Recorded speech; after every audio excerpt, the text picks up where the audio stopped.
The mango season is just getting over. In India, it's a big thing.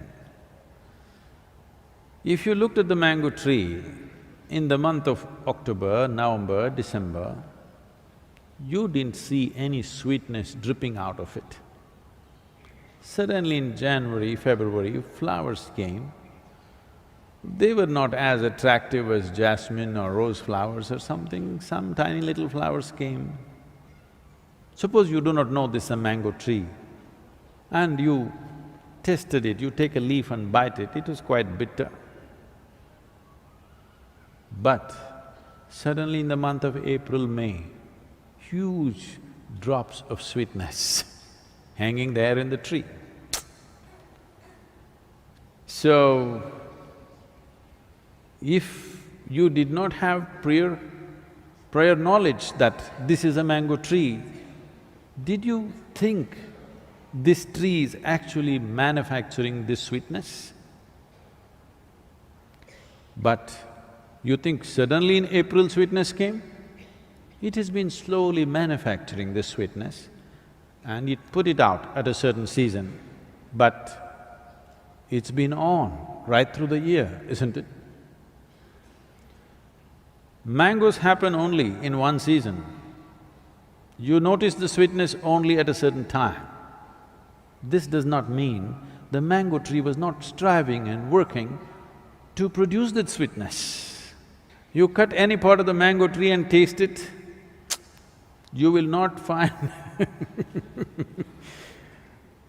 a slightest tinge of sweetness, believe me. But when the mango comes, how much sweetness?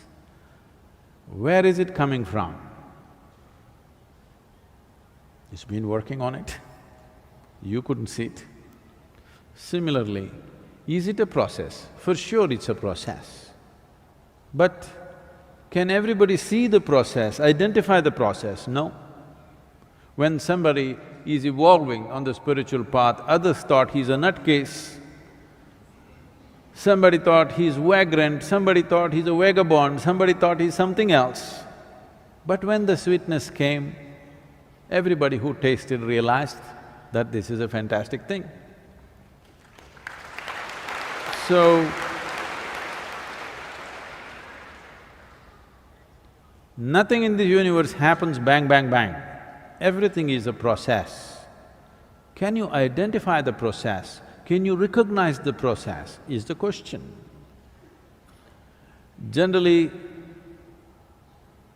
anybody who carries, generally among human beings, when they're children, any child which carries a certain level of genius within him, which is irrepressible. Everybody has genius within them, but they're repressible. Systems in the society, their own fears, their own anxieties, their own need for security represses their genius. Every human being has some kind of genius, but over 90% of the human beings never find expression to it because they give in to other things. Other things become more important. When you were 12, 15, you thought, I'll do this, I'll do that, I'll go to the moon. But you saw the neighborhood girl and started calling her the moon. Moon disappeared. So, like this, in everybody, the possibility is wide open. The thing is, can you sustain the process and allow it to become that possibility? Between possibility and reality, there is a distance. Most people neither have the courage nor the conviction to walk the distance. Largely, spiritual process is a kind of an entertainment. Go to discourse after discourse, discourse after discourse, read more and more books and debate how your Atman, Paramatman, your soul is floating here, there and about heaven and hell and everything, but do nothing about this. It's largely like entertainment. So, there is a process for sure. The process can be approached consciously or it may be an unconscious process, but you're doing the right things. This is the beauty of this universe. Whether you know or you do not know, knowingly or unknowingly, with discipline or with indiscipline, with love or with hate, if you do the right things will happen to you. That is the beauty of this universe.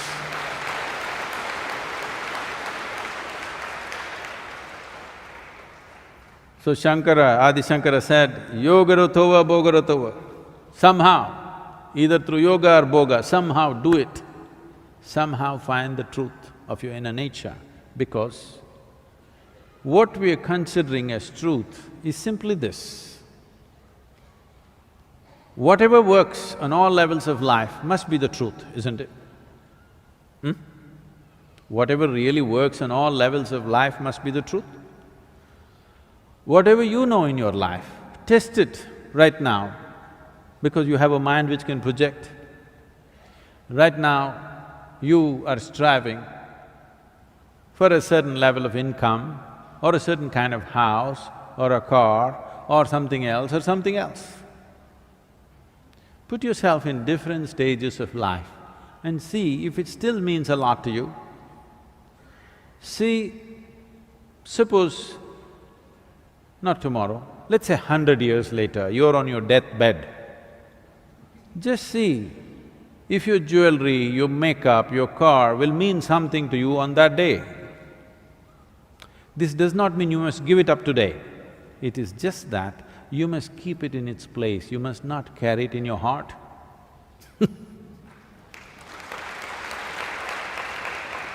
There is a difference between using something and being used by something. Most people do not know how to use the things that they buy. The things that they buy are using them up. They're enslaving the human being. Whatever things you want to use, you can use, that's not an issue. But the problem is, you let those things use you. This is not okay. So if you just take care that you are not used by anything,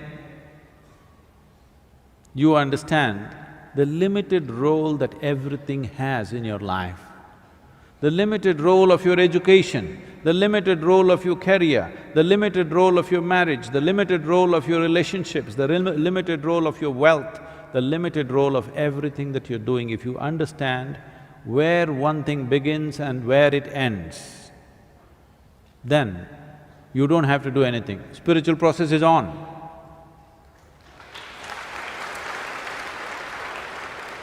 When the season is right, the flowers will bloom and mangoes will come.